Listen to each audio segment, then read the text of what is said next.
Okay, so in the previous class, I concluded with this slide on inequality in land ownership.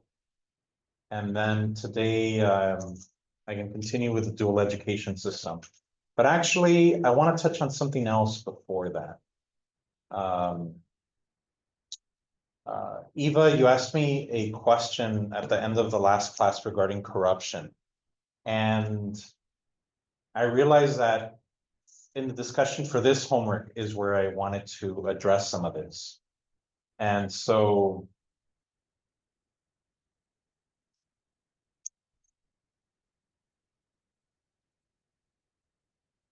I wanted to touch on a few things here. Let's see.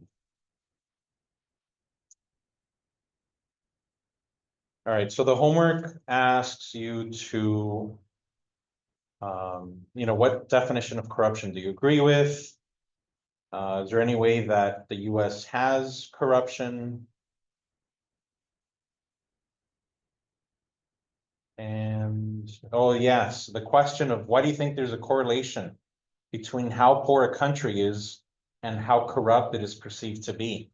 And so there's this correlation between how poor a country is and how corrupt it is perceived to be. So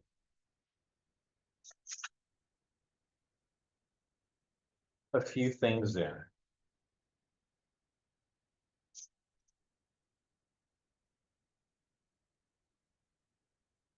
On the one hand, there is a low-income country is going to have less resources to have strong institutions, strong infrastructure, to be able to pay its public servants enough that they don't feel pressured to accept bribes and be corrupt. So part of that is internal in that sense, that poor countries have less resources to have strong institutions and enforce the law and that sort of thing. Being low income country makes it so that their public servants are paid less, presumably, and so again makes it more tempting for them to be pressured to look for other ways to make more money than what they're getting paid. So it's one factor having to do with simply being a less wealthy country. Another part of it is the poorer the country is, the weaker their exchange rate, and the easier it is for wealthy people, for foreigners, and for multinational corporations to be able to bribe and buy politicians and people and businesses in those countries. Mexico is not one of the poorer countries in Latin America, but even looking at Mexico, in the US today, it is not uncommon for people to make close to $20 an hour. In Mexico, there are people who make $20 a day as their minimum wage.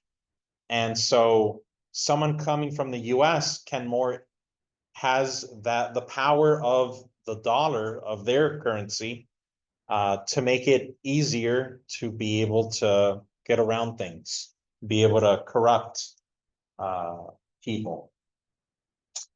And although usually it's not individuals, it's, wealthy people, corporations, foreign governments, etc.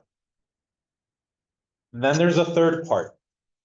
A third part would be something I mentioned since the first day of class, and that is that stereotypes are not just for the sake of stereotypes. Stereotypes tend to serve a social purpose.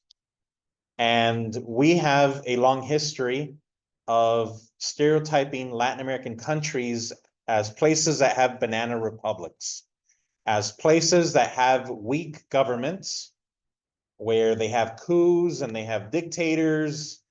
And it is very common for us to bring up corruption when we talk about Latin American countries, because it is convenient for us and it allows us to not take any part in explaining why they are the way they are. If we just say they're corrupt, then that means it's their own fault for being in the economic situation that they're in. If they weren't corrupt, they wouldn't be that way, presumably. But it is a convenient way for us to not acknowledge and not be aware and not learn the ways in which we've helped make them poor countries, or the ways in which we've helped create those coups, or the ways in which we've supported those dictators to stay in power and give them money and so forth. So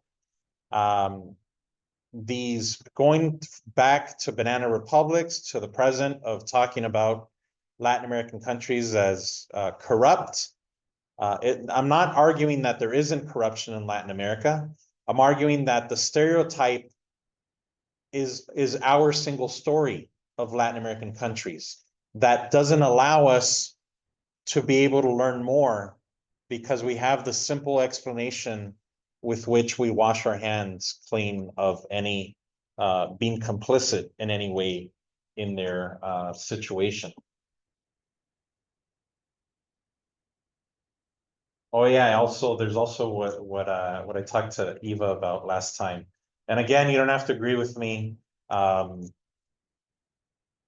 My take would be that in Latin America, or kind of third world countries where that we perceive as being more corrupt, and there is more corruption, especially in poor countries, for the reasons I've already explained.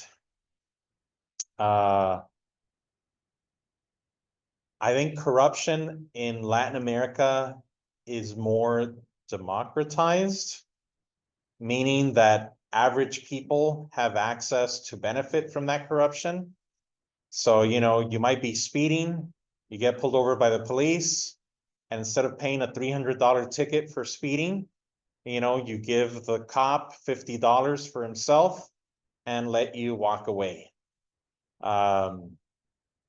In the United States, we don't have access to that degree of corruption, and I do think it's a good thing that we don't. But that's not because corruption doesn't exist in the United States. In the United States, I would argue that corruption is reserved for the higher levels and wealthy people. It's the people who can afford lawyers and fight their cases, and who can get away with murder. Not the average person who can't afford to fight the case, who takes a plea deal, which is the majority of cases in the US justice system, for example. And so I just, that's my take. And again, you don't have to agree with me. I think that in the US, it's the wealthy and politically powerful for whom corruption is reserved. And the average person doesn't have access to that corruption.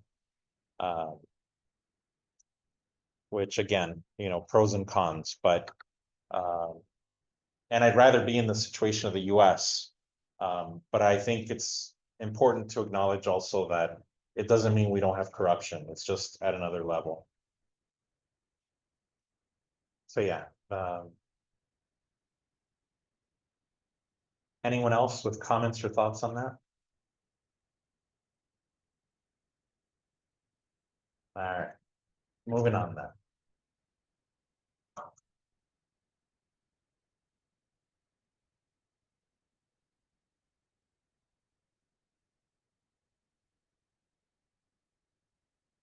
The dual education system. We're introduced to the dual education system in Latin America, where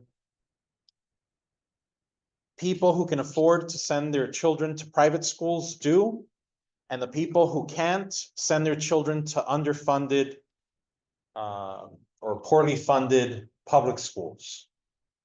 Now, in the United States, we have this as well.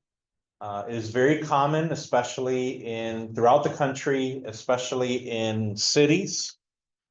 And where people who can afford to send their kids to private school often do. And the people who can't afford it send their kids to public school. And there's been a long time movement in the United States by politicians to move toward a dual education system, not away from it. There are people in politics today that want more money to go to the private schools than to public education. And this is controversial, because it's politics today. The people who want to have well-funded public education argue that giving that money to private schools is taking it away from public schools and giving it to private schools. The people who support the charter schools or the voucher system argue that private schools end up with better grades, better results, and they do so with a lot less public money than the public schools do, where the majority of public money that gets spent on school is sent. And so that's kind of the two sides of the argument, and it's something that we have, and it's something that we're increasingly moving in that direction. In that sense, and this serves as a reminder, a lot of poor countries, a lot of Latin American countries have very libertarian societies where, I don't know if any of you have ever been to Latin America, there's a lot of places where, how do I put this? You're walking down the block and there's all these different changes in sidewalks, all these different sidewalks. You're like going up and down steps, and some are nice and some are run down and so forth. It's because if you can afford it, you have a sidewalk in front of your house. And if you can't afford it, you don't. And so it's not part of something that gets paid for by people's taxes so that everyone, has good sidewalks and so forth, or the same sidewalks, anything like that. And so there's very libertarian societies in Latin America where we'll touch on this when we talk about healthcare, where they have some of the best healthcare in the world if you can afford it. Yeah.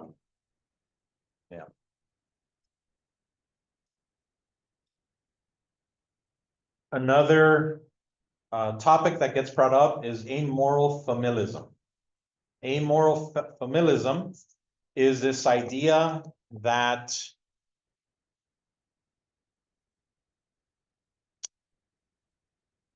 there are parts of the world, especially kind of like Latin parts of the world, that are backwards. And they are backwards in the sense that they prioritize their families over the well-being of society.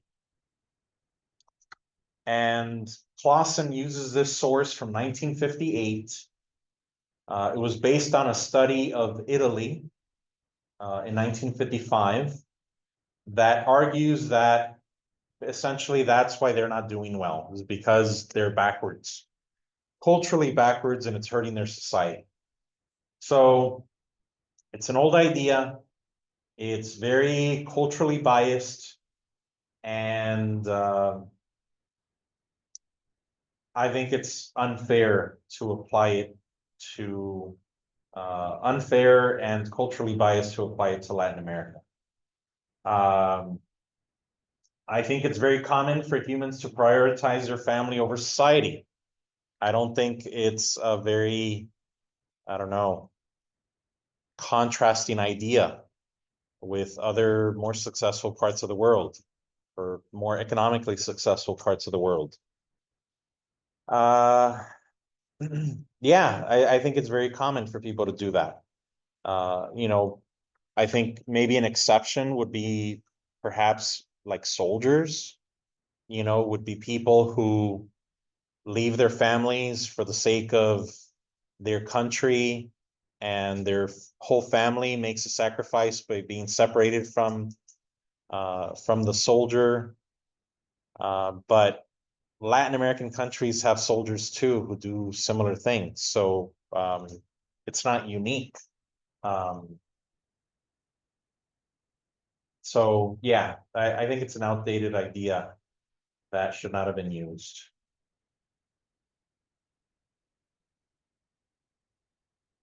Clausen introduces us to Projeto Achei in Brazil.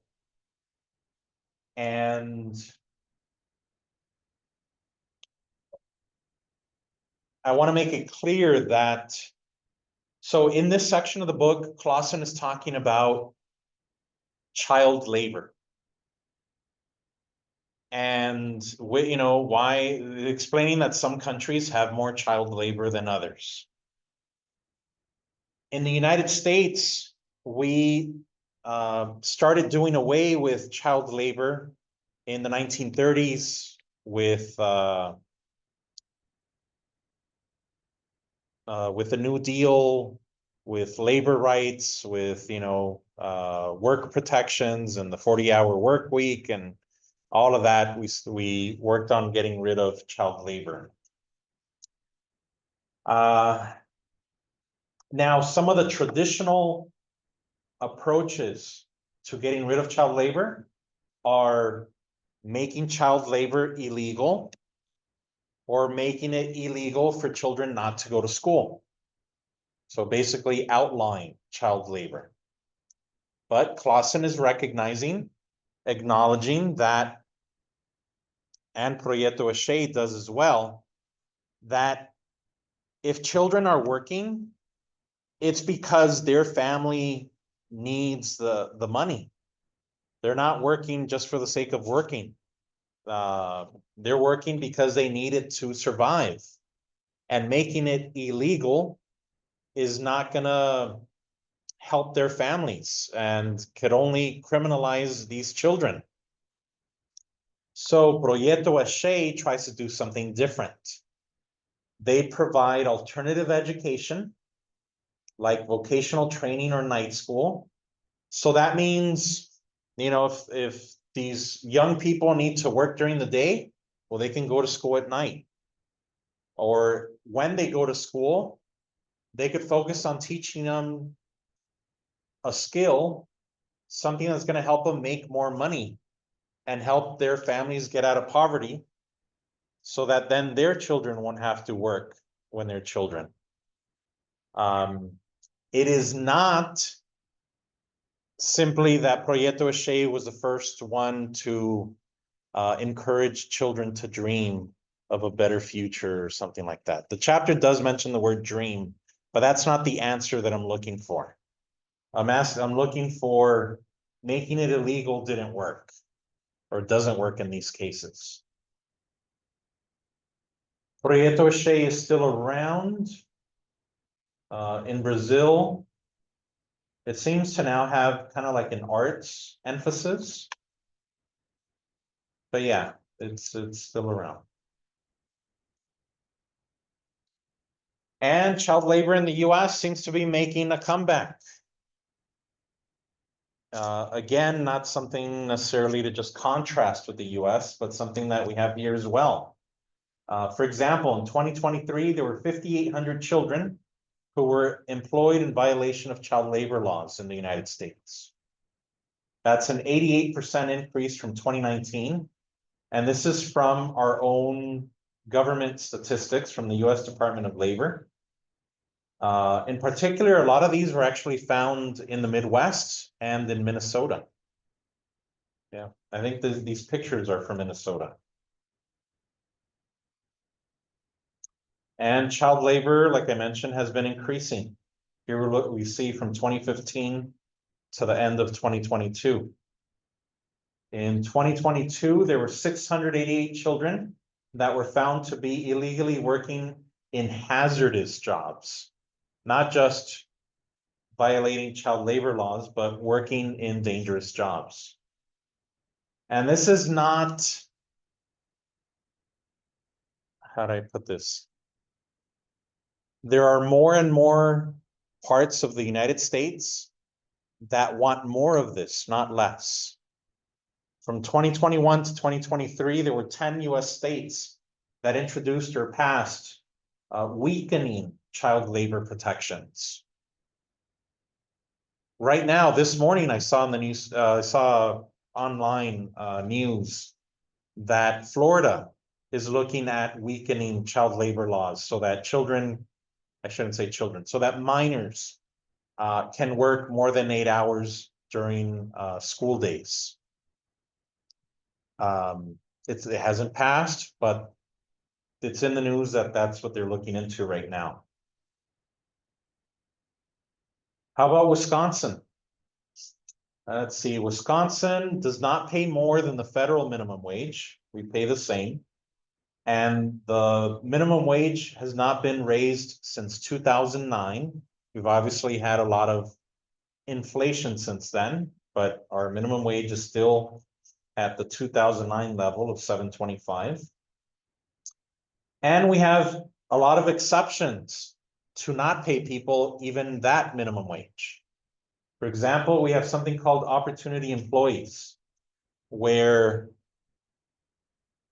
if you're 18 or 19 years old, presumably, or in high school, presumably your first summer job, employers in Wisconsin don't have to pay you minimum wage. Your first 90 days of employment.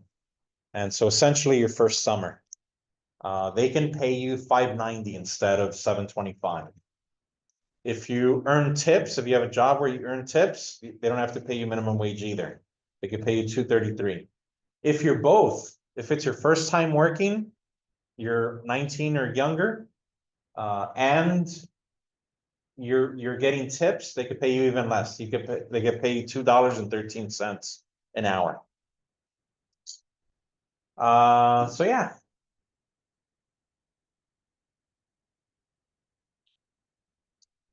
This chapter introduces us to the informal sector. This is an area of the economy where their labor doesn't get recognized by the government. So they end up getting excluded from most labor and employment legislation. It is predominantly women.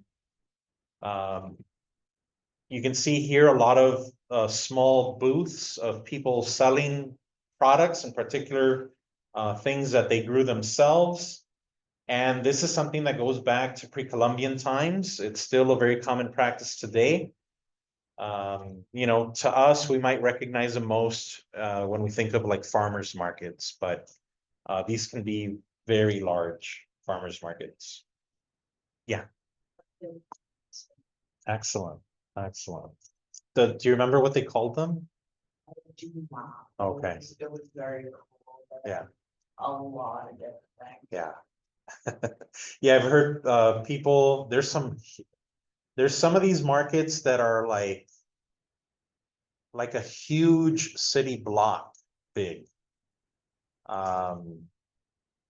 which is gigantic, and people there say you can find anything. Yeah. Like you can buy anything It there. was in Barcelona. Oh. You know what? I think I've been to that one too, in Barcelona. Yeah. Yeah. Yeah. There you go. Like Las Ramblas or something like that. Yeah. Yeah. Yeah. So because it's women disproportionately work in the informal sector, then that is one of the reasons that has led to the feminization of poverty, because they don't get benefits like maternity leave, health insurance, or retirement. One of the homework questions asks you to identify 3 factors that have led to the feminization of poverty. That is just one of them. Another one that Clausen brings up is being left behind during migration, where the men would leave to work in a city or to work in the US, for example, and the spouse and family could be left behind and not doing so well. Another one that Clausen introduces us to is mechanization. And mechanization, particularly targeting the the areas of the economy where women worked disproportionately, like in the making of clothing or textiles and the making of cookware.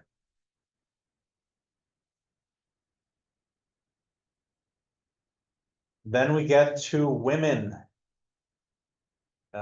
Social advancements by women in Latin America. In Latin America, there's been more than 15 female heads of state, presidents, or prime ministers from the 1970s to the present.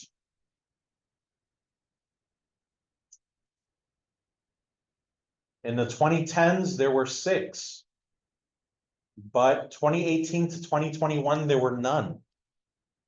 And so it's not like continual progression. Sometimes I think of progress more like a pendulum, where there's progress made and there's progress lost, and progress made and progress lost. Hopefully it keeps moving in the, in the right direction.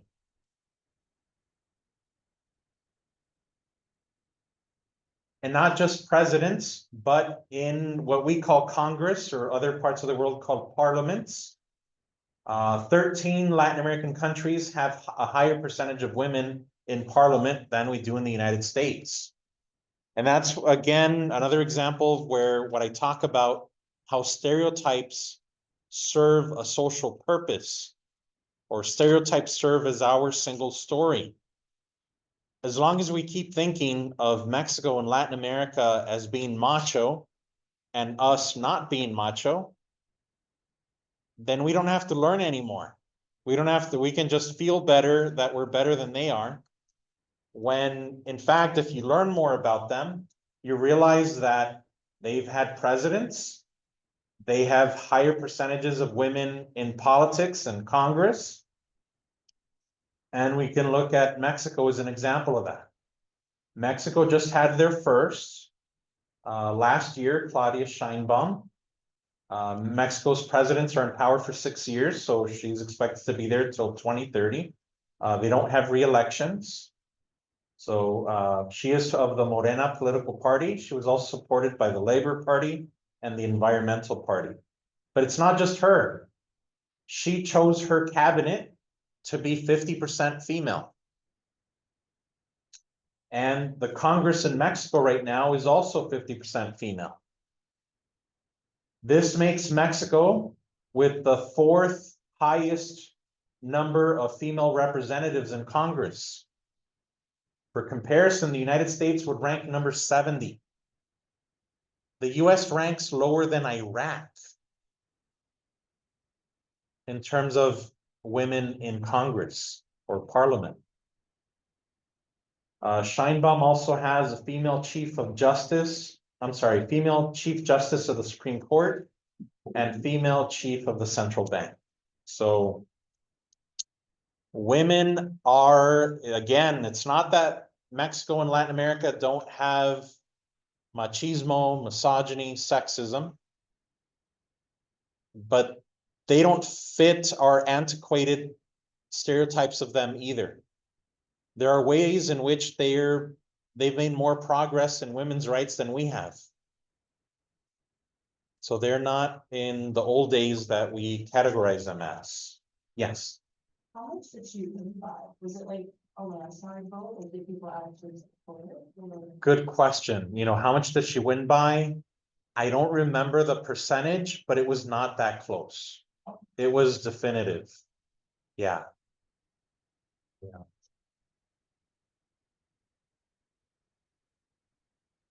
Then last thing I'm gonna do is introduce you to 2 artists, 2 singers from Mexico.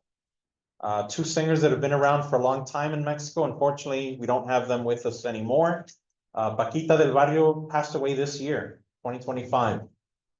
She was a Mexican singer, very popular in the 1990s and 2000s. She was known for what I would call a popular feminism, meaning, it's kind of similar to what Clausen describes. These are not people that necessarily identify as feminists, and their type of feminism isn't necessarily connected to like academia or even the more formal women's rights movement. but it's her own version of feminism.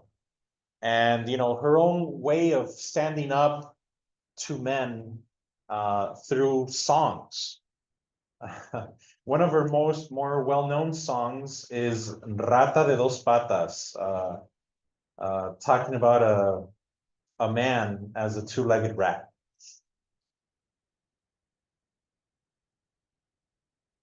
I'll play you a little bit of this.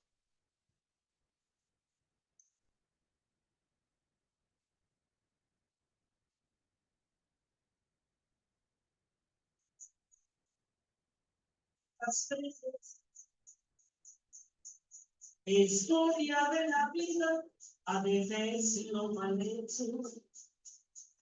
So yeah, she drags men through the ground, but it's pretty awesome. I don't know, it's.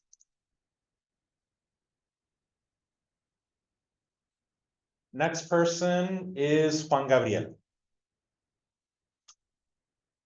Juan Gabriel was a gay man in Mexico. That was one, like similar to Paquita del Barrio, but actually probably more popular.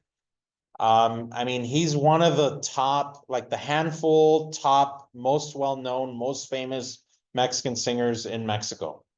You know, I think no one would argue that he wouldn't be in the top 5 ever. 6-time Grammy nominee, sold 30 million copies of albums. He was very popular from the 1970s to the 2000s. A composer, a singer. 2015, he was nominated to the Latin Songwriters Hall of Fame, and he passed away the year after that in 2016. And I'll play you a clip of his music as well.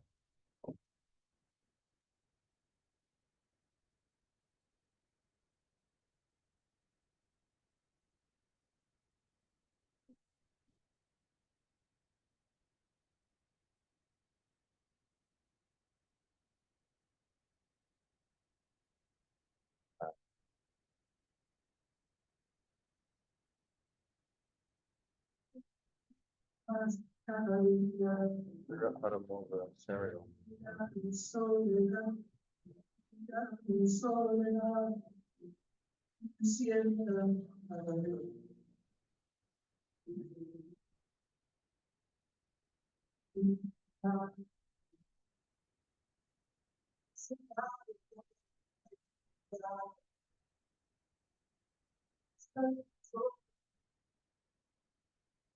So that person that's singing with him is not Juan Gabriel. He this is one of his big hits. One of the last albums he did was basically a remake of all his big hits.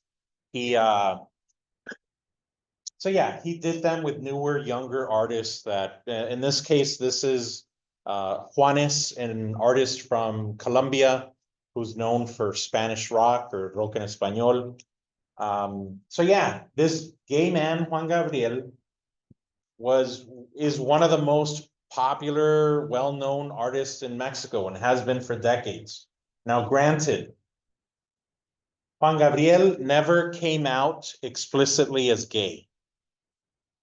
Juan Gabriel, I think it was probably like in the early 2000s, maybe 1990s. He was asked straight out by a reporter, "Are you gay?" And he didn't answer affirmative. He said, "Lo que se ve no se pregunta," which means you don't ask about what's obvious, or you don't ask what you can see. So, you know, he answered it kind of indirectly, which, you know, a number of things there. I mean, it speaks to the fact that maybe he didn't feel comfortable being openly gay. You know, it could be that he's from a different generation where they tried to keep their private life private. Yeah, you know, it could be all of that. It could be that Mexico is not super welcoming to gay people yet. In general, even though there's been advances in that area as well. So there's a lot there, yes.